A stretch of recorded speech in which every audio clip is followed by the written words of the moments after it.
Isang nakabibinging tunog ng pumapalyang preno.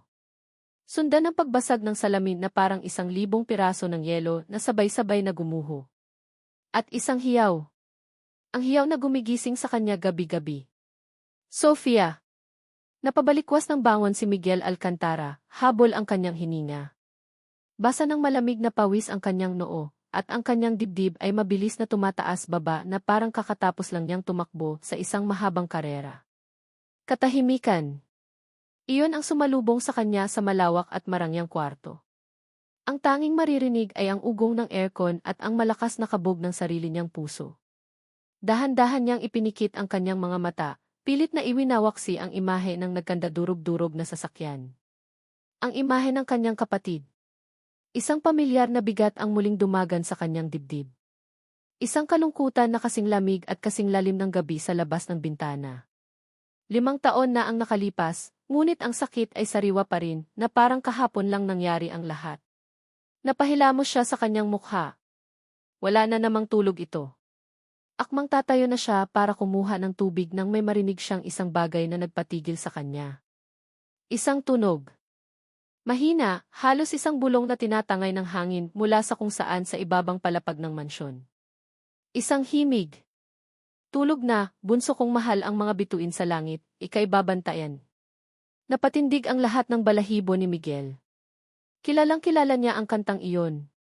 Iyon ang Oyay, ang kantang isinulat mismo ni Sofia para sa sarili niya noong mga bata pa sila. Ang kantang kinakanta niya kapag hindi siya makatulog. Pero impossible. Patay na si Sofia. Bumilis muli ang tibok ng kanyang puso, ngunit sa ibang dahilan na. Hindi ito takot na dulot ng masamang panaginip, kundi isang halo ng pagtataka at takot sa hindi malamang nilalang. Nagkakamali lang ba siya ng dinig? Guni-guni lang ba ito na dulot ng kanyang pagod at kalungkutan?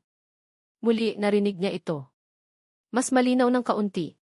Isang boses na malambing, puno ng pag-aalaga, ngunit may bahid ng kalungkutan. Hindi. Totoo ito. May kumakanta sa loob ng pamamahay niya sa gitna ng hating gabi. Isang malamig na galit ang unti-unting gumapang sa kanyang sistema. Sino ang nangangahas na gamitin ang kanta ng kapatid niya? Sino ang naglalaro sa kanya? Dahan-dahan siyang bumaba sa kama, sinisiguradong walang ingay na malilikha. Hindi niya binuksan ang ilaw. Sa halip, hinayaan niyang masanay ang kanyang mga mata sa dilim na binabasag lamang ng kaunting liwanag ng buwan mula sa bintana. Kinapa niya sa gilid ng kanyang aparador ang isang bagay na matagal na niyang hindi nagagamit. Isang golf club. Humigpit ang hawak niya rito, ang malamig na metal ay nagbibigay sa kanya ng kaunting tapang. Parang isang magnanakaw sa sariling pamamahay, maingat siyang lumabas ng kwarto. Ang bawat hakbang sa makapal na carpet ay pinag-isipan. Ang bawat anino sa pasilyo ay tila may buhay. Habang papalapit siya sa malawak na hagdanan, papalakas din ang himig. Galing ito sa ibaba. Sigurado na siya ngayon. Pababa siya ng hagdan, isang baitang sa bawat pagkakataon. Bawat yabag niya ay sinasabayan ang tibok ng kanyang puso. Bawat anino ay tila nagbabanta. Ang buong mansyon, na simbolo ng kanyang kapangyarihan sa umaga, ay nagiging isang lugar ng misteryo at panganib sa gabi. Nang marating niya ang dulo ng hagdanan, tumigil siya at nakinig. Galing sa kusina. Ang isip niya ay naglalaro ng kung ano-anong posibilidad. Isang magnanakaw. Isang bagong katulong na walang galang. O baka naman nababaliw na talaga siya. Humugot siya ng malalim na hininga. Kailangan niyang malaman. Hawak ng mahigpit ang golf club, dahan-dahan siyang naglakad patungo sa arko na papasok sa kusina. Nakapatay ang ilaw, ngunit may kaunting liwanag na nagmumula sa ilalim ng pinto sa likod. Sapat na liwanag para makita ang isang anino. Isang anino ng isang tao. Isang babae. Nakatayo ito malapit sa lababo, nakatalikod sa kanya. Gumagalaw ito ng marahan, tila may pinupunasan, at mula sa mga labi nito nanggagaling ang kantang gumugulo sa kanyang isipan. Ito na. Sa isang mabilis na kilos, pumasok si Miguel sa kusina at binuksan ang ilaw. Ang liwanag ay biglang bumuhos sa buong silid na nagpasilaw sa kanilang dalawa. Ang pagkanta ay biglang natigil. Isang basahan ang nahulog mula sa kamay ng babae at lumagapak sa sahig. Napalingon ito sa kanya, ang mga matay ng lalaki sa gulat at takot. Isang estranghera. Isang babaeng hindi niya pa nakikita kailanman. Nakasuot ito ng uniforme ng katulong, may bahagyang gusot na buhok na nakatali at mukhang pagod. Ngunit ang mukha nito may kung anong pamilyar dito na hindi niya mawari. Ngunit ang pagtatakang iyon ay agad na natabunan ang nag-aalab na galit. Ang galit ng isang kuya na ang alaala ng kanyang kapatid ay nilapastangan. Itinuro niya ang babae gamit ang dulo ng golf club. Nanginginig ang kanyang kamay, hindi dahil sa takot, kundi dahil sa pinaghalong emosyon na sumisikip sa kanyang dibdib. Ang kanyang boses ay lumabas na garalgal, puno ng otoridad at sakit. Sino ka? Ang tanong ay umalingaw sa katahimikan ng kusina. Ang babae ay napaurong, napasandal sa counter, lalong natatakot. Hindi pa tapos si Miguel. Tinitigan niya ito ng diretso sa mga mata, at sa mas mabigat at mas mapanumbat na tono, ibinato niya ang tanong na siyang dahilan kung bakit siya bumaba. At bakit mo inaawit ang kanta ng kapatid ko? Ang bawat salita ni Miguel ay parang isang malakas na sampal na gumising sa bawat himaymay ng takot sa katawan ni Liana. Ang golf club na nakaturo sa kanya. Ang galit sa mga mata nito. At ang tanong na iyon, ang tanong na nagpabagsak sa kanyang mundo. Bakit mo inaawit ang kanta ng kapatid ko? Naramdaman ni Liana ang panlalamig ng kanyang mga kamay at paa. Ito na. Ito na ang kinatatakutan niya. Ang makita siyang muli. Ang makilala siya. 5 taon. 5 taon niyang itinago ang sarili. 5 taon siyang nabuhay sa anino, tinitiis ang lahat para lang sa 3 anghel na nagbibigay buhay sa kanya. At sa isang iglap, sa isang kantang hindi niya napigilang awitin, lahat ng iyon ay maaaring gumuho. Sirdy. Nanginginig ang kanyang boses. Pinilit niyang huwag mag-angat ng tingin.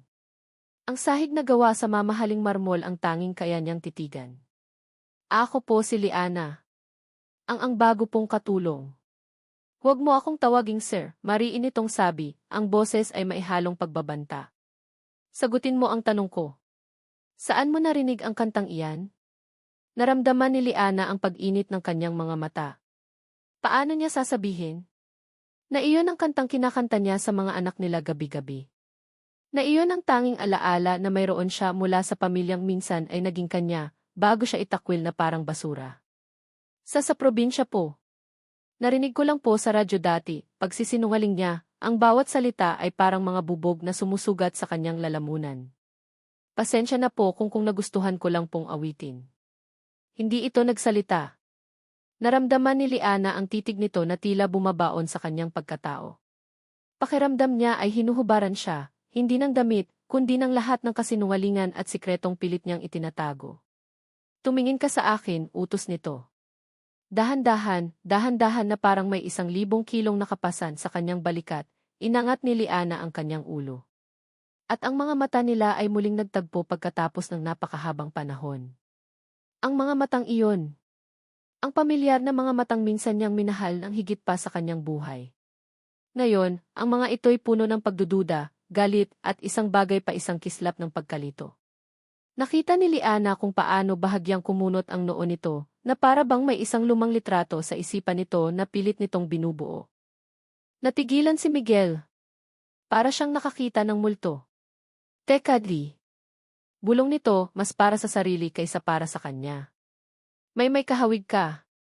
Sa sandaling iyon, isang malamig at kilalang-kilalang boses ang pumunit sa tensyon sa kusina. Miguel, anong kaguluhan ito? Sabay silang napalingon sa pinanggalingan ng boses. Doon, sa may arko ng kusina, nakatayo si Doña Elvira Alcantara. Perpekto pa rin ang ayos ng buhok kahit hating gabi, nakasuot ng isang mamahaling silk robe, at ang kanyang mga mata ay kasing talim ng dati. Para kay Liana, ang pagdating ni Doña Elvira ay mas masahol pa sa pagharap kay Miguel. Kung si Miguel ang kumakatawan sa nasirang pangarap, si Doña Elvira naman ang mismong demonyong sumira nito. Agad na yumuko si Liana, ang lahat ng tapang na sinubukan niyang ipunin ay biglang naglaho. Ang takot ay napalitan ng isang mas malalim na pakiramdam, ang kahihiyan. Mama, sabi ni Miguel, hindi inaalis ang tingin kay Liana. Sino ang babaeng ito? Kinakanta niya ang oyain ni Sofia. Lumapit si Doña Elvira, ang bawat hakbang ay may bigat ng kanyang kapangyarihan. Tinitigan niya si Liana mula ulo hanggang paa, isang tingin na puno ng paghamak. Isang tingin na nagsasabing isa lamang siyang dumi sa kanyang malinis na pamamahay. "She's just the new help, Hijo," sagot ng matanda sa kalmadong boses, ngunit may diin sa bawat salita. Si Manang Celia ang kumuha sa kanya. "Huwag mo na siyang pag-aksayahan ng panahon." Tila iyon ang nagpabago sa isip ni Miguel. Ang otoridad sa boses ng kanyang ina ay sapat na para burahin ang anumang pagdududa na nagsisimulang mabuo sa isip niya. "Kahit na, Mama. She shouldn't be singing that song." Umisi ng bahagya si Doña Elvira, isang ngising hindi umabot sa kanyang mga mata. "Baka narinig lang kung saan. Alam mo naman ang mga taong ganito, kung ano ang marinig ay ginagaya." Humarap ito kay Liana. "Ikaw, malamig nitong sabi. Bumalik ka na sa kwarto mo. At siguraduhin mong sa susunod, ang tanging maririnig ko mula sa iyo ay ang tunog ng iyong paglilinis." "Maliwanag?" "Oo po, Maam," halos pabulong na sagot ni Liana, naiiwas ang tingin. Naramdaman niya ang pamumula ng kanyang mga pisngi dahil sa kahihiyan.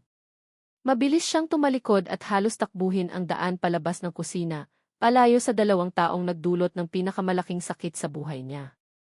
Hindi niya nanilingon pa si Miguel. Hindi niya na kaya. Pagdating sa maliit na kwarto na inilaan para sa kanya sa dulo ng pasilyo, marahan niyang isinara ang pinto at isinandal ang likod dito. Doon na bumuhos ang mga luhang kanina pa niya pinipigilan. Napaupo siya sa sahig, yakap ang kanyang mga tuhod. Ang sakit. Ang hiya. Ang pakiramdam na isa siyang estranghera sa bahay na minsan niyang itinuring na tahanan. Ang makita si Miguel, ang ama ng kanyang mga anak, na tumitingin sa kanya na parang isa siyang kriminal. Mula sa ilalim ng kanyang unan, kinuha niya ang isang lukot-lukot ng litrato. Isang litratong kuha sa isang murang photo studio. Naroon ang kanyang tatlong kayamanan, si Micaela, si Gabriela, at ang kanilang bunso, si Hey. Nakangiti silang lahat, mga musmos na walang kamalay-malay sa sakripisyo ng kanilang ina. Hinalikan niya ang litrato. "Mga anak, pasensya na," bulong niya sa hangin. Hinaplos niya ang mukha ng bawat isa. Ang mga mata ni Micaela, ang ngiti ni Gabriela, ang seryosong mukha ni A. Lahat sila may bakas ni Miguel. Upang pakalmahin ang sarili at upang maramdaman na kasama niya ang kanyang mga anak, sinimulan niyang humimig. Mahina lang. Halos walang tunog. Ang tanging kantang alam niyang makapagpapatulog sa kanila. Ang tanging kantang makapagpapakalma sa sarili niyang puso. Ang oyayin ni Sofia. Hindi niya alam, sa labas ng kanyang pinto, nakatayo si Miguel. Hindi ito makatulog. May kung anong bumabagabag sa kanya tungkol sa babae. Ang mukha nito. Ang mga mata nito. Bumalik siya, hindi niya alam kung bakit, marahil para tanungin itong muli. At doon, sa siwang sa ilalim ng pinto, narinig niya ulit ang himig. Mas mahina. Mas malungkot. At kasunod noon, isang bulong. Isang bulong na yumanig sa buong pagkatao niya. "Anak, pasensya na kung kailangan itago ni nanay ang lahat di." Natigilan si Miguel. Ang hangin ay tila naubos mula sa kanyang mga baga. Ang isip niya ay biglang naging blanko at isang salita lamang ang umikot-ikot dito. Isang salitang binigkas ng babae sa loob. Isang salitang nagbukas ng isang pinto ng mga tanong na mas nakakatakot kaysa sa anumang multo. "Anak! Anak!" Ang salitang iyon ay umalingaw sa isipan ni Miguel ng paulit-ulit, tulad ng isang sirang plaka. Matapos niyang marinig ang bulong na iyon mula sa kwarto ng bagong katulong, hindi na siya bumalik sa sarili niyang silid. Sa halip, nagtungo siya sa kanyang study, umupo sa dilim, at sinubukang buuin ang mga piraso ng isang palaisipan na hindi niya maintindihan. "Anak, pasensya na kung kailangan itago ni nanay ang lahat. Baka nagkamali lang siya ng dinig. Baka't kapatid di ang sinabi nito. O baka pamangkin?" Sinubukan ng lohikal na parte ng kanyang utak na humanap ng ibang paliwanag. Ngunit ang emosyonal na parte, ang parte na nakakita ng pamilyar na sakit sa mga mata ng babaeng iyon, ay nagsasabi ng iba. Liana. Iyon ang pangalan niya. Kinabukasan, ibang Miguel ang gumising. Ang kalungkutan na dati bumabalot sa kanya ay napalitan ng isang matinding pagdududa. Bawat kilos niya ay mailayunin. Bawat tingin niya ay maihinahanap. Nakita niya si Liana sa hardin, nagdidilig ng mga halaman. Ang sikat ng araw ay tumatama sa mukha nito, at sa isang saglit, isang imahe na naman ang sumagi sa kanyang isipan. Isang imahe ng isang babaeng nakangiti, na may kaparehong mga mata, sa hardin din na ito, maraming taon na ang nakalipas. Napailing si Miguel. Guni-guni lang. Nilapitan niya ito. Agad na napansin ni Liana ang kanyang presensya at bahagyang yumuko, iniiwasan ang kanyang tingin. Liana, simula niya, sinisikap na maging kaswal ang kanyang tono. Taga-saan ka nga ulit? Sa Laguna po, sir, mabilis nitong sagot, ang mga mata ay nakatuon pa rin sa mga rosas. May pamilya ka ba doon? Mga magulang. Kapatid, diretsahan niyang tanong. Naramdaman niya ang pag-igting ng mga balikat nito. Oo po, sir. Ang nanay ko po. Ikaw lang mag-isa dito sa Maynila? Tumango ito, hindi pa rin tumitingin sa kanya. Ang pag-iwas nitong iyon ang lalong nagsindi sa apoy ng kanyang hinala. Bakit ayaw niyang tumingin? Ano ang itinatago sa mga matang iyon? Okay, sabi na lang niya at tinalikuran ito. Hindi niya nakuha ang sagot na gusto niya, pero nakuha niya ang kumpirmasyon na mayroon nga itong itinatago. Pagsapit ng tanghalian, halos hindi na niya ito pinapansin. Ngunit nang ilapag nito ang mga ulam sa mesa, isang amoy ang pumukao sa kanyang atensyon. Isang amoy na pamilyar. Isang amoy na tila nagmula sa isang malayong nakaraan. Adobong puti. Hindi ito ang karaniwang adobo na niluluto sa mansyon. Ito ang adobo na walang toyo, niluto sa suka, bawang at paminta. Ito ang paborito niya. Ito ang... Kumuha siya ng isang kutsara, isinubo ito, at sa isang iglap, bumalik ang lahat. Hindi isang buong alaala, kundi mga pira-piraso. Isang ngiti. Ang tunog ng isang mahinang tawa sa kusina. Ang pakiramdam ng isang kamay na nakahawak sa braso niya habang sinasabi, tikman mo, masarap yan, promise. Nabitawan niya ang kanyang kutsara. Ang tunog ng pagbagsak nito sa plato ay umalinggaw sa tahimik na dining hall. Ang kanyang mga mata ay mabilis na napako kay Liana, na kasalukuyang nag-aayos ng mga baso sa kabilang dulo ng mesa. Nagtama ang kanilang mga paningin. Nakita ni Miguel ang pagkagulat sa mga mata nito, at marahil, isang kislap ng pag-aalala. Saan mo natutunang lutuin yan? Tanong niya, ang boses ay bahagyang nanginginig. Nag-iwas ito ng tingin. Sa nanay ko po, sir. Palagi na lang sa nanay niya. Isang sagot na ligtas pero walang laman. Miguel. Ayos ka lang, Hijo. Ang boses ni Doña Elvira ang pumutol sa sandaling iyon. Nakatingin ito sa kanya at pagkatapos ay kay Liana at may bahagyang pagkunot ng noo. Nakita nito ang lahat. Naramdaman nito ang pagbabago sa hangin. I'm fine, ma, mabilis niyang sagot at pinulot ang kutsara. Ngunit ang lasa ng adobo ay naiwan sa kanyang dila, kasama ang lasa ng isang nakaraang pilit niyang nililimot. Hindi nagsalita si Doña Elvira, ngunit pagkatapos ng tanghalian, habang nagkakape sila sa sala, nagsalita ito na may bagong plano. Hijo, tumawag pala si Emil Jimenez kanina. Naisip ko lang, baka dapat nating imbitahan sila para sa isang hapunan dito sa bahay. It's good for the business. At isama na rin niya ang anak niyang si Isabel. She just got back from New York. A very bright and beautiful lady. Napabuntong hininga si Miguel. Alam na niya kung saan patungo ito. Isa na namang planadong pagpapakilala. Ngunit wala siya sa posisyon para tumanggi, lalo na't ginamit ng ina niya ang negosyo bilang dahilan. Sige po, mama. Kayo ang bahala, sagot niya ng walang gana. Ang ngiti sa labi ni Doña Elvira ay matamis, ngunit ang tingin nito ay may kahulugan. Isang tingin na nagsasabing, I will remind you of your world, and she will be reminded of her place. Nang gabing iyon, habang naglilinis si Liana sa sala matapos ang hapunan, nagring ang kanyang cellphone. Kitang-kita ni Miguel na nagbabasa ng libro sa di kalayuan kung paano ito nataranta. Mabilis nitong kinuha ang telepono mula sa bulsa ng kanyang uniforme at sinagot ito ng pabulong habang naglalakad patungo sa isang sulok na akala niya ay walang makakarinig. Pero narinig ni Miguel ang lahat. Narinig niya ang pagbabago sa boses nito mula sa pabulong na pag-iingat tungo sa hindi maitatagong pag-aalala. Ha? Bakit? Anong nangyari? Isang sandaling katahimikan habang nakikinig ito sa kausap sa kabilang linya. Pagkatapos, sa boses na puno ng takot at pagmamadali, narinig ni Miguel ang mga salitang magpapatibay sa lahat ng kanyang hinala. Ano? Nilalagnat si Gabgab. Papunta na ako. Mabilis nitong ibinaba ang telepono at halos patakbong lumabas ng sala. Hindi napapansin si Miguel na nakatayo na ngayon, ang librong hawak ay nakababa, at ang kanyang mga mata ay nanlilisik sa pagkabigla at pagdududa. Gabgab. Isang palayaw. Isang palayaw para sa isang bata. Ang salitang gianak mula kagabi ay biglang nagkaroon ng pangalan. Kinabukasan, hinintay ni Miguel si Liana sa may pasilyo. Hindi niya ito tinawag.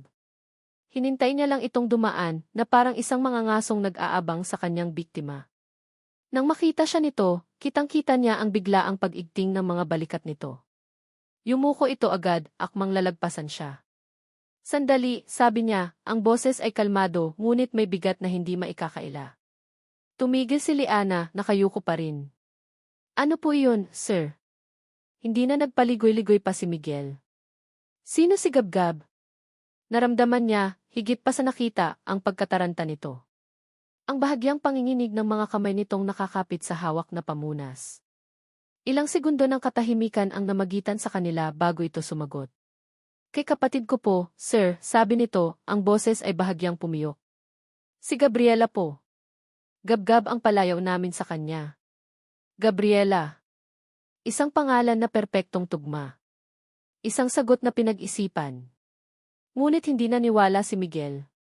May kasinungalingan sa himig ng boses nito sa paraan ng pag-iwas nito ng tingin. Ganoon ba, sabi niya, ang tono ay maihalong pang-uyam. Akala ko ba ang nanay mo lang ang pamilya mo sa Laguna? Kay kasama po niya sa bahay. Pasensya na po, sir, kailangan ko na pong maglinis. Mabilis itong naglakad palayo, tila tinatakasan ang mga tanong na alam niyang susunod pa. Naiwan si Miguel na nakatayo doon, ang kanyang mga kamao ay nakakuyom sa gilid. Kasinungalingan. Lahat ay kasinungalingan. Hindi na niya kaya. Ang mga pira-pirasong alaala. Ang adobong puti. Ang kantang iyon. Ang mga mata nitong may dalang pamilyar na kalungkutan. At ngayon, ang mga palusot nitong halatang halata. Para siyang mababaliw. Ang pagdududa ay parang laso na unti-unting kumakalat sa kanyang buong sistema at kailangan na niya ng lunas. Kailangan na niya ng katotohanan. Pumasok siya sa kanyang opisina sa loob ng bahay. Ang malawak na silid na dati isimbolo ng kanyang kontrol at kapangyarihan ay tila sumisikip sa kanya. Hindi siya makapag-isip. Hindi siya makapagtrabaho. Iisang mukha, iisang boses, at iisang tanong ang paulit-ulit na umiikot sa kanyang isipan. Sa isang iglap ng desisyon, dinampot niya ang kanyang cellphone. Hindi siya tumawag sa isang kaibigan o kamag-anak.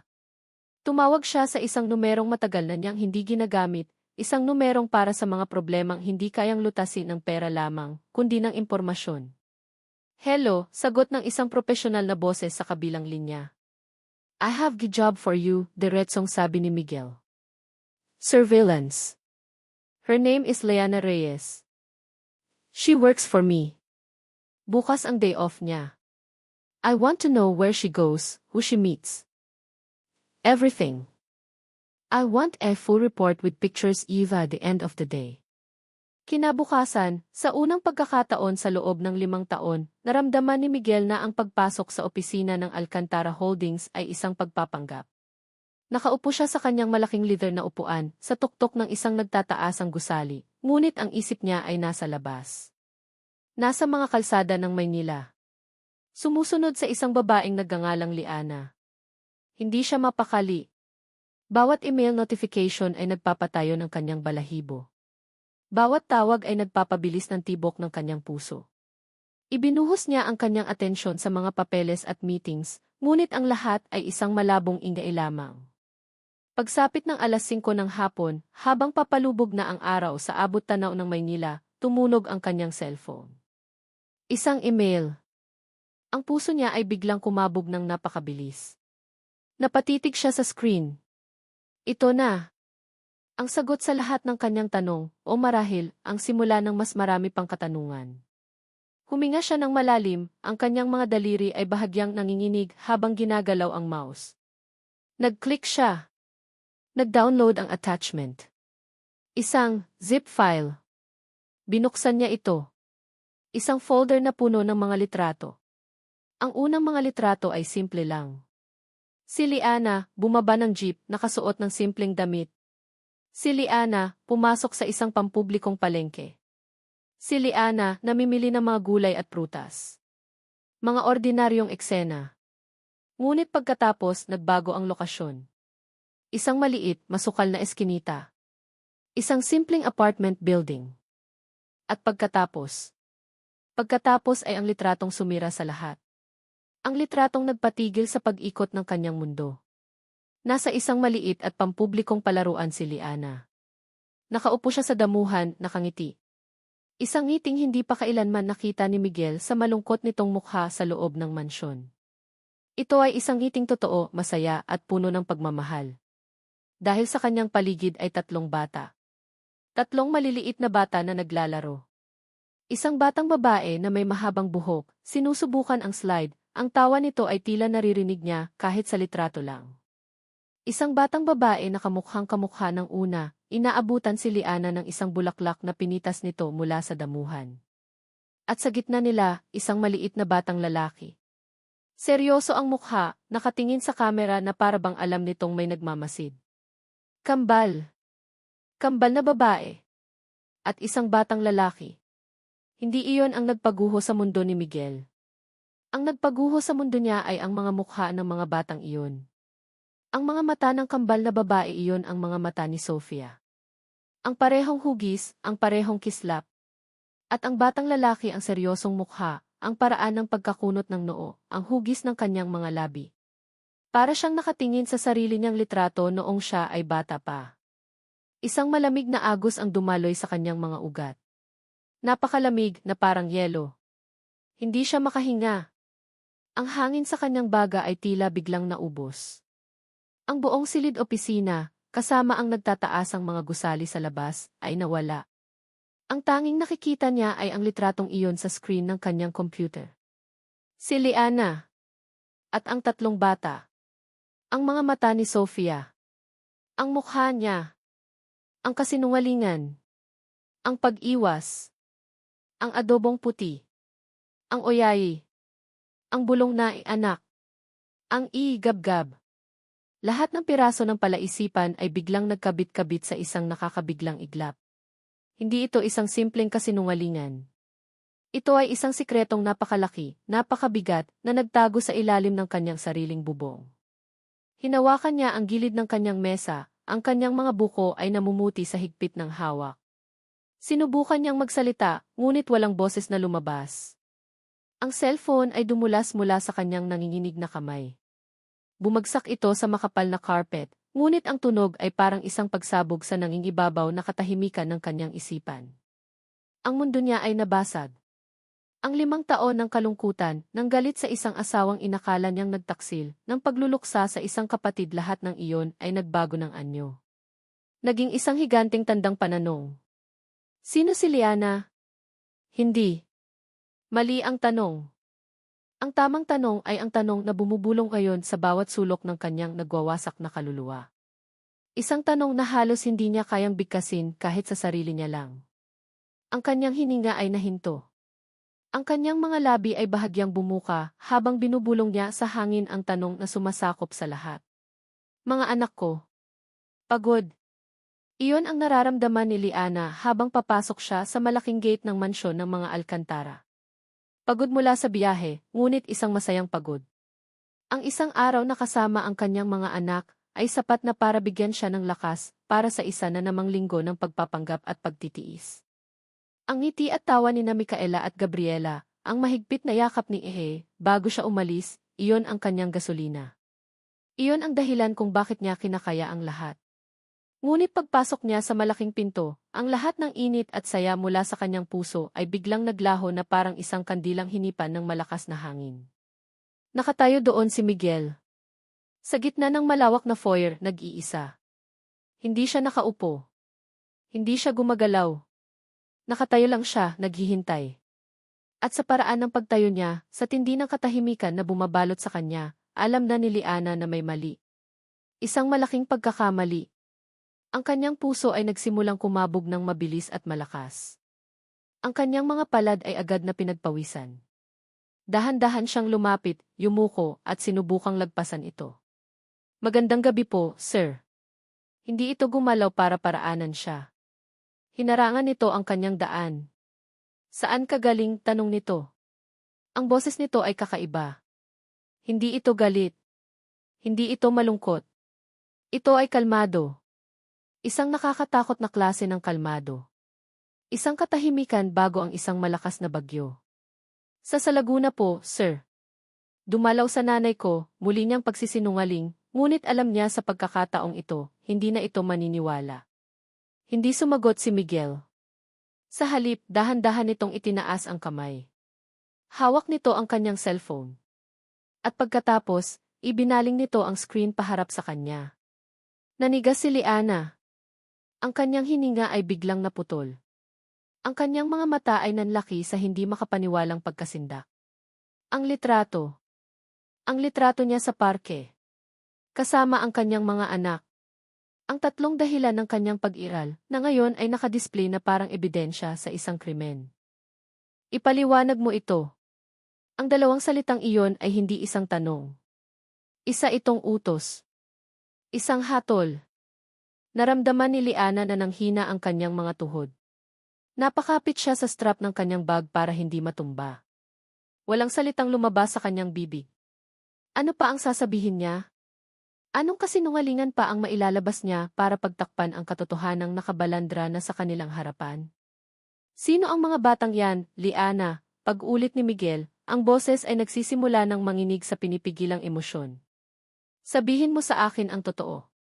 Umiling-iling si Liana, ang mga luha ay nagsisimula ng mamuo sa kanyang mga mata.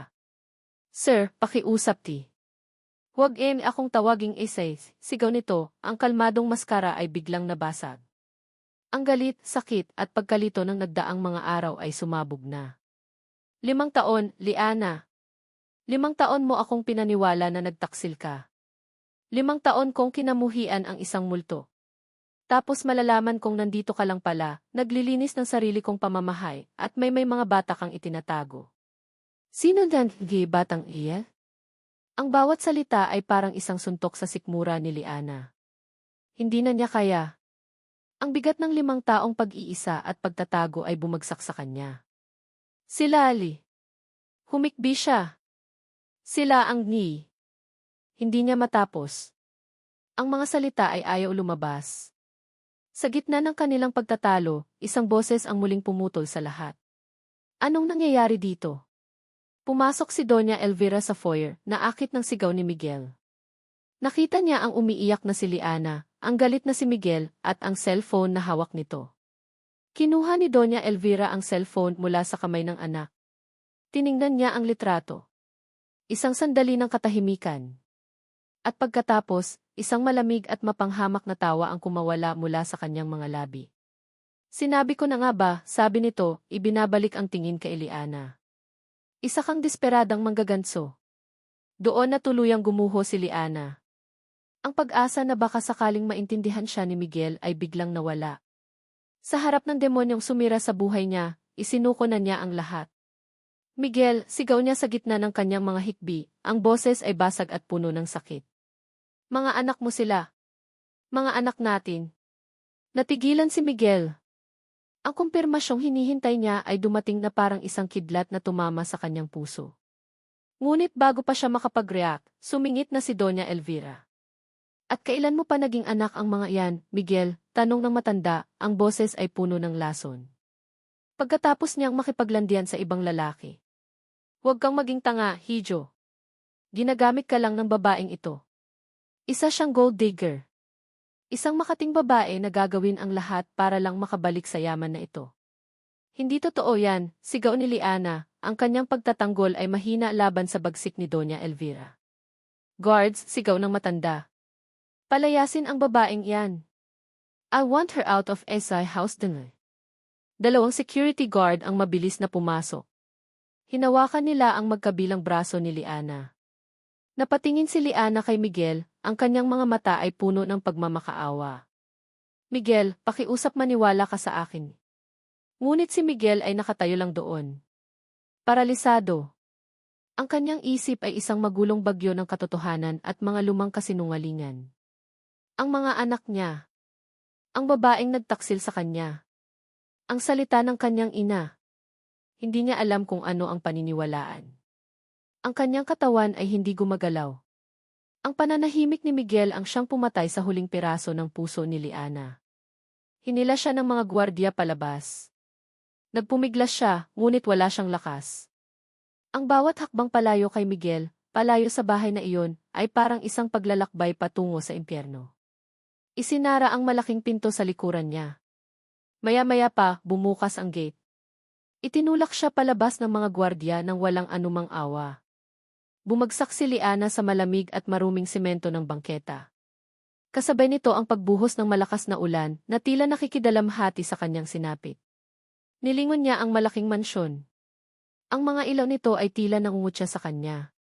Sa loob niyon ay ang lalaking minsan niyang minahal, ang lalaking ama ng kanyang mga anak, na hinayaan lang siyang itapon na parang basura. Lahat ay nawala. Ang kanyang trabaho, ang kanyang dignidad, at ang huling hibla ng pag-asa na baka sakaling mabuo pa ang kanilang pamilya. Yakap ang sarili sa gitna ng bumubuhos na ulan, umiyak si Liana ng umiyak, ang kanyang mga hikbi ay sinasabayan ng bawat patak na nagmumula sa madilim na langit. Pakiramdam niya na wala na sa kanya ang lahat. Ang tunog ng pagsara ng malaking pinto sa ibaba ay umakyat hanggang sa kanyang kwarto, at kasabay noon ang pagbuhos ng malakas na ulan. Para kay Miguel, ang bawat patak ay isang akusasyon. Bawat kulog ay isang hatol. Nakatayo pa rin siya kung saan siya iniwan ni Liana, sa gitna ng foyer. Ngunit ang isip niya ay nasa loob na ng kanyang silid, nakakulong sa isang madilim na selda ng pagkalito at pagsisisi. Paano niya nagawa iyon? Paano niya nagawang manatiling nakatayo lang, parang isang estatuang walang buhay, habang ang ina ng kanyang mga anak niya, ay kinalagkad palabas na parang isang kriminal. Ang imahe ng mga mata ni Liana, puno ng luha at pagmamakaawa, ay paulit-ulit na sumasaksak sa kanyang isipan. Pumanhik siya sa kanyang silid na parang isang kaluluwang ligaw. Isinara niya ang pinto, hindi binuksan ang ilaw. Ang dilim ay mas kaibigan kaysa sa liwanag na nagpapakita ng lahat ng kanyang pagkakamali. Umupo siya sa gilid ng kama, ang kanyang mga siko ay nakapatong sa kanyang mga tuhod, ang kanyang mukha ay nakasubsob sa kanyang mga palad. Mga anak ko. Ang mga mukha ng tatlong bata sa litrato ay nakatatak na sa kanyang isipan. Dalawang babae na may mga mata ni Sofia. Isang lalaki na may mukha niya. Isa siyang gold digger. Ginagamit ka lang ng babaeng ito. Ang makamandag na mga salita ng kanyang ina ay sumisira sa katahimikan. Iyon ang kasinungalingang pinaniwalaan niya sa loob ng 5 taon. Ngunit ngayon, sa harap ng katotohanan ng tatlong bata, ang kasinungalingang iyon ay nagsisimulang gumuho. Sino ang paniniwalaan niya? Ang ina na nag-alaga sa kanya? O ang babaeng minahal niya na bumalik bilang isang multo sa kanyang buhay? Sa gitna ng kanyang pagdurusa, ang kanyang mga mata ay napadako sa isang silver na picture frame sa kanyang bedside table. Ang nakangiting mukha ni Sofia. Ang kanyang pinakamamahal na kapatid. Ang dahilan kung bakit nagsimula ang lahat ng ito. Kinuha niya ang litrato, hinaplos ang malamig na salamin. Sofia, bulong niya sa hangin, ang boses ay basag. Ano ba ang totoo? Tulungan mo ako. Hindi ko na alam. Para siyang isang batang naliligaw na humihingi ng tulong. Maya-maya, may kumatok ng 3 beses sa kanyang pinto. Mahina at magalang, ngunit may halong pag-aalinlangan. Sir Miguel. Ang boses ni Mang Ben, ang kanilang matandang driver. Ang driver na naging parang pangalawang ama na rin ni Sofia. Umalis ka na, walang gana niyang sagot. Wala siyang panahon para kanino man. Ngunit kumatok itong muli, mas may diin ngayon. Sir Miguel, pasensya na po sa abala, pero importante po ito. Sa kabila ng kanyang pagtutol, may kung anong pagkaapurahan sa boses ng matanda na nagpatayo sa kanya. Binuksan niya ang pinto. Nakatayo doon si Mang Ben, ang kanyang mga mata ay namumugto, ang kanyang mga kamay ay nanginginig habang hawak ang isang luma at naninilaw na sobre. Mang Ben, ano ito? Hindi direktang sumagot ang matanda. Yumuko ito, ang boses ay nanginginig sa emosyon. Sir Miguel, mayroon pong gustong iparating sa inyo si Ma'am Sofia bago siya. Hindi na natapos ni Mang Ben ang sasabihin. Inabot lang nito ang sobre. Natigilan si Miguel. Kinuha niya ang sobre. Ang papel ay malutong na sa kalumaan. Nakasulat sa harap, sa pamilyar na sulat kamay ni Sofia, para kay Kuya Miguel. Isinara niya ang pinto. Nanginginig ang mga kamay, maingat niyang binuksan ang sobre. Sa loob, may isang nakatuping papel. Binuklat niya ito. Kuya, kung binabasa mo ito, ibig sabihin wala na ako. At ibig sabihin, hindi ko na nagawang itama ang pinakamalaking pagkakamali sa buhay ko. Patawarin mo ako, kuya. Patawarin mo ako sa naging parte ko sa lahat ng kasinungalingan. Napakunot ang noo ni Miguel. Kasinungalingan? Ang mga litrato, kuya. Ang mga litratong nakita mo noon. Ang mga litrato ni Liana na may kasamang ibang lalaki, lahat ng iyon ay hindi totoo. Gawa-gawa lang. Planado. Si Mama ang nag-utos na gawin ang lahat ng iyon. Para siyang sinuntok sa sikmura. Ang hangin ay nawala sa kanyang mga baga. Walang kasalanan si Liana, kuya. Pinalabas lang ni Mama na nagtaksil siya para mapalayo siya sa iyo. Dahil para kay Mama, hindi siya karapat-dapat para sa pamilya natin. At ako ang tanga kong kapatid mo, naniwala ako sa kanya noong una. Pero nalaman ko ang totoo. Nalaman ko ang lahat. Kaya ngayon, habang sinusulat ko ito, papunta ako sa kanya. Hahanapin ko siya, kuya. Ibabalik ko siya sa iyo. Itatama ko ang lahat ng ito. Ipaglalaban ko kayo dahil mahal na mahal ko kayong dalawa. Ang huling mga salita sa liham ay tila isinulat ng nagmamadali, ang tinta ay bahagyang kumalat na parang tinamaan ng ilang patak ng luha. Ang papel ay dumulas mula sa mga daliri ni Miguel. Ang katotohanan. Ang buong, masakit, at nakakawasak na katotohanan ay hindi na isang hinala. Isa na itong sigaw mula sa libingan. Hindi nagpakamatay si Sofia dahil sa kalungkutan. Naaksidente siya habang sinusubukang itama ang kasalanan ng kanilang ina. Naaksidente siya habang sinusubukang ibalik ang babaeng ipinagtabuyan nila. Isang malakas na hikbi ang kumawala kay Miguel. Hindi isang hikbi ng kalungkutan, kundi isang hikbi ng matinding pagsisisi. Ang 5 taon ng maling galit. Ang 5 taon ng pagluluksa sa maling dahilan. Ang 5 taon ng pagiging isang bulag at hangal na anak. At si Liana ang babaeng dumaan sa lahat ng iyon ng mag-isa. Ang babaeng binalikan siya hindi para sa pera, kundi dahil wala na siyang ibang mapuntahan.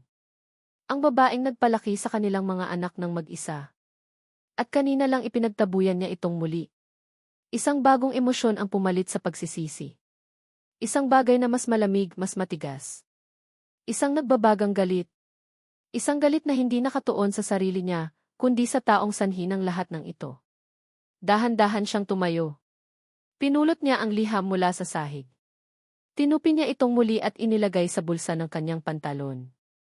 Naglakad siya palabas ng kwarto. Ang bawat hakbang niya ay may bigat. Ang bawat hakbang niya ay may layunin. Ang nalilitong lalaki ay wala na.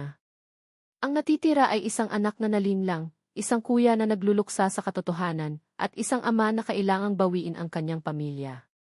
Nilagpasan niya ang malawak na hagdanan at nagtungo sa sala. Doon, nakita niya ang kanyang ina, kalmadong umiinom ng tsaa, na para bang walang nangyaring kaguluhan. Tumigil si Miguel sa harap nito. Hindi niya ito tinawag na Ma'am o Donya. Tinitigan niya ito ng diretso sa mata, ang kanyang mukha ay walang emosyon, ngunit ang kanyang mga mata ay nag-aalab. Hinintay niyang mag-angat ng tingin ang kanyang ina. At nang magtama ang kanilang mga mata, sinabi niya sa isang boses na kalmado, ngunit nakakakilabot. Mama, kailangan nating mag-usap. Nag-angat ng tingin si Doña Elvira mula sa kanyang tasa ng tsaa. Isang ngiti ang nagsisimulang mabuo sa kanyang mga labi, isang ngiti ng tagumpay. Of course, Hijo. Maupo ka. I was just thinking. Hindi na niya natapos ang sasabihin.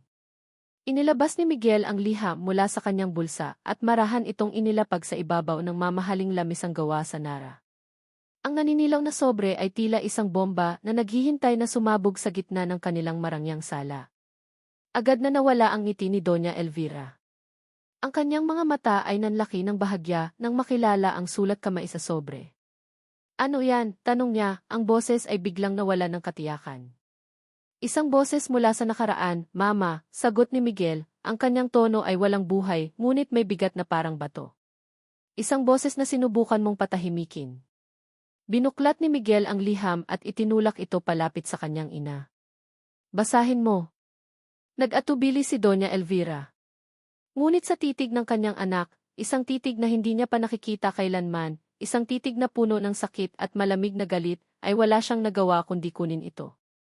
Nanginginig ang kanyang mga kamay habang binabasa ang mga salita ng kanyang namayapang anak na babae. Nakita ni Miguel kung paano unti-unting nawala ang kulay sa mukha ng kanyang ina. Ang bawat pangungusap ni Sofia ay parang isang dagok na nagpapahina sa matigas na postura ni Doña Elvira. Nang matapos ito, ang liham ay dumulas mula sa kanyang mga kamay at nahulog sa sahig. Napatingin siya kay Miguel, ang kanyang mga mata ay puno na ng luha. Miguel, anak. Ginawa ko lang yon dahil. Dahil ano, ma? Puto ni Miguel, ang kanyang boses ay umangat sa unang pagkakataon, puno ng hinanakit. Dahil mahal mo ako. Anong klaseng pagmamahal ang naninira ng buhay? Sinira mo ang buhay ko. Sinira mo ang buhay ni Liana. At sinira mo ang huling pagkakataon ni Sofia na maging masaya. Hindi na siya sumigaw.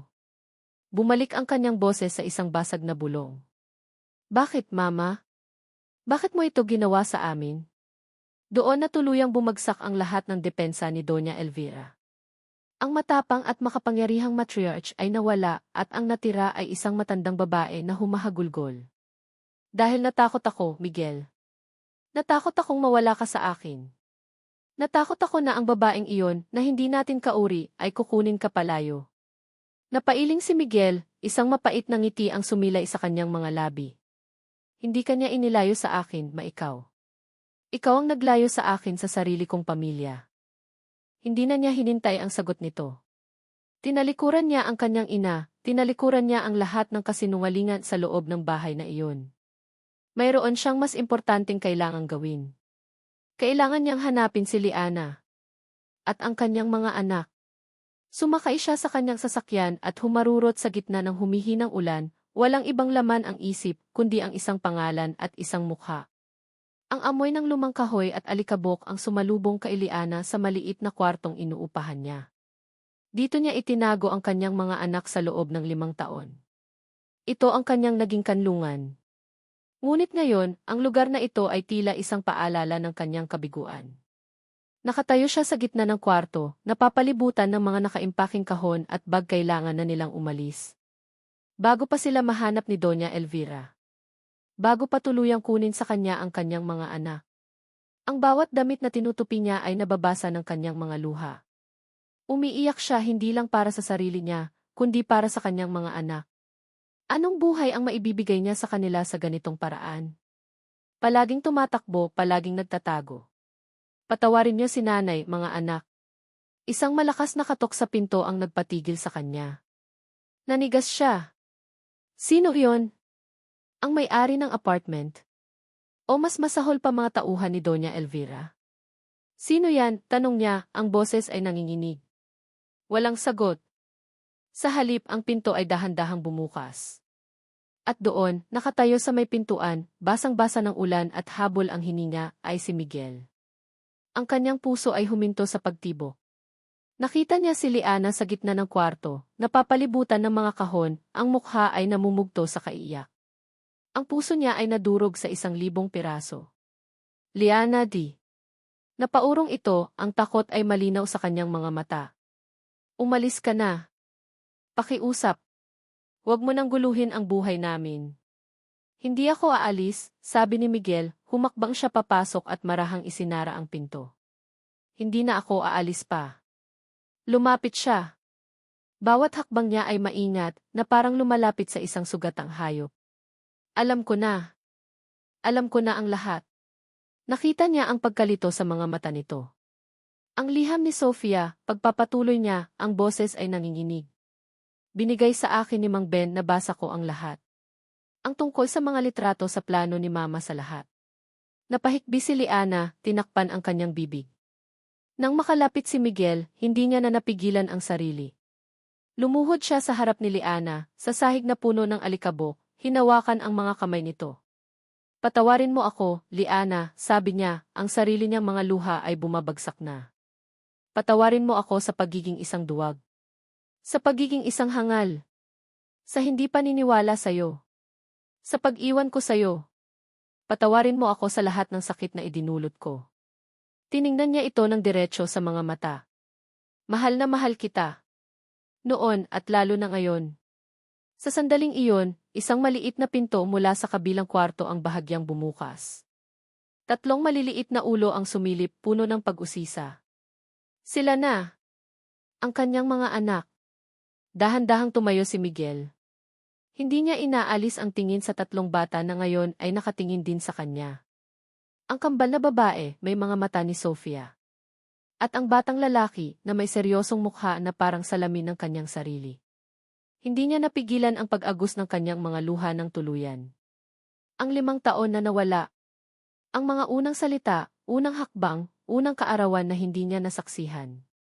Ang sakit ay napakalaki, ngunit natabunan ito ng isang mas malaking emosyon, pagmamahal. Dahan-dahan siyang lumapit sa kanila. Hay, bulong niya. Nanay, sino po siya? Tanong ng isa sa mga batang babae, nagtatago sa likod ni Liana. Mumiti si Liana sa gitna ng kanyang mga luha. Mga anak, siya ang papa ninyo. Isang maaraw na hapon sa isang parke. Ang tawa ng 3 bata ang nangingibabaw sa hangin habang naghahabulan sila sa damuhan. Sa ilalim ng isang malaking puno, nakaupo sa isang picnic blanket sina Miguel at Liana, magkahawak kamay. Ang mga anino ng nakaraan ay naroon pa rin, ngunit hindi na sila nakakatakot. Ang mga ito ngayon ay mga paalala ng kanilang lakas at ng pag-ibig na nagbuklod sa kanila. Sa di kalayuan, sa isang park bench, nakaupo si Doña Elvira. Mag-isa. Tinitingnan niya ang kanyang anak at ang kanyang mga apo. Ang kanyang mukha ay may bakas ng kalungkutan at pagsisisi, ngunit sa kanyang mga mata, may isang bagong kislap. Isang kislap ng pag-asa. Dinalaw niya sila noong 1 linggo. Hindi para manggulo, kundi para humingi ng tawad. Isang mahaba at mahirap na usapan, ngunit isang kinakailangang simula. Tinanggap ni Liana ang kanyang paumanhin, hindi para sa kanya, kundi para sa kinabukasan ng mga bata. Ang pagpapatawad ay isang mahabang proseso, ngunit sinimulan na nila ang unang hakbang. Mahal kita, bulong ni Miguel kay Liana, hinalikan ang likod ng kamay nito. Mahal din kita, sagot ni Liana, isinandal ang kanyang ulo sa balikat ni Miguel. Mula sa paglalaro, tumakbo palapit sa kanila si Ehe, ang kanilang maliit na lalaki. Papa, sigaw nito. Sa unang pagkakataon na narinig ni Miguel ang salitang iyon mula sa anak, ang kanyang puso ay napuno ng isang kaligayahang hindi niya akalaing posible. Binuhat niya ang kanyang anak at niyakap ito ng mahigpit. Ang bahay ay hindi isang mansyon na puno ng ginto. Ang pamilya ay hindi tungkol sa dugo o apelyido. Ang tahanan ay kung nasaan ang pagmamahal. At sa wakas, pagkatapos ng mahabang panahon, si Miguel Alcantara ay nakauwi na. At dito nagtatapos ang kwento ni na Miguel at Liana, isang kwentong isinulat ng luha, itinama ng katotohanan, at binigkis ng walang hanggang pag-ibig. Sound of a soft, reflective music fades in and stays in the background. Isang taos-pusong pasasalamat sa inyo, aming mga minamahal na tagapakinig, sa pagsama sa amin sa bawat kabanata ng kanilang paglalakbay.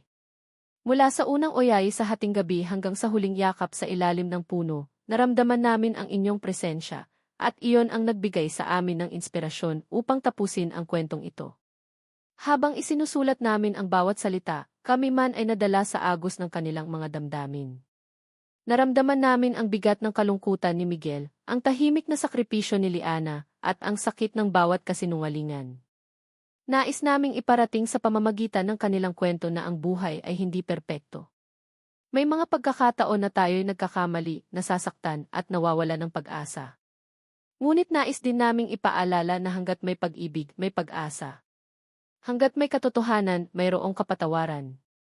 At ang pamilya, higit sa dugo at yaman, ay nabubuo sa pundasyon ng pag-unawa, pagtanggap at pangalawang pagkakataon.